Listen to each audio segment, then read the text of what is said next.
every year until my mother's mental and physical health deteriorated. From the time they were 2, my girls would go to spend a week by themselves with their nanny and pawpaw. They treasured this time, and they look forward to it every single summer.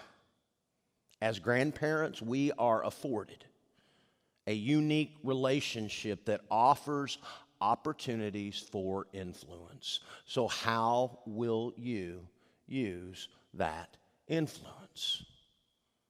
Will you take time to read Bible stories to your grandchildren and great-grandchildren? Will you create opportunities for one-on-one interaction with them? Will you ask open-ended questions?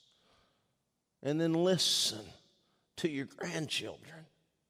And if you start all of this while your grandchildren are young, it will seem natural and normal to them, so that when the awkward teenage years come and they retreat within themselves and they don't want to talk and they're closed off, talking to you will just seem normal and natural. Or when they do want to talk, they know you'll listen. Believe it or not, your grandchildren want to know what life was like when you were a child. Perhaps you can take them to the house you grew up in if it's still standing, or take them to the town. Is the old movie theater still standing? Is the restaurant there where you went on your first date? Do you have old pictures to show your grandchildren? When our Alex was in the 5th or 6th grade, I don't remember, she got an assignment to interview an older person. I'm not really sure how that assignment was actually framed. But anyway, she was to ask someone about their childhood, and then she was to write a paper on it.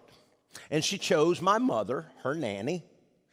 And so her 2 youngest sisters got to listen to the whole conversation. And my daughters heard my mother tell them about growing up on a farm in a poor working-class family in rural southeastern Kentucky. But she said, I don't ever remember going hungry. I didn't know I was poor. We were all poor. But I always knew I was loved. They heard stories about a dugout cellar where you put food for the winter, outhouses, gathering eggs, milking cows, fresh chicken for dinner. And I am talking fresh chicken for dinner. 1 pair of shoes each year, feed sack dresses, Christmas with paper dolls, an apple, an orange, and a nickel. And my daughters were enamored and totally captivated as my mother told them stories about growing up in the 1940s and the 1950s in rural Kentucky. Have you told your grandchildren or great-grandchildren about your life as a child? You may think it is completely uninteresting and there is nothing unique about it, but I assure you it is a distant, far-off world than they can comprehend now.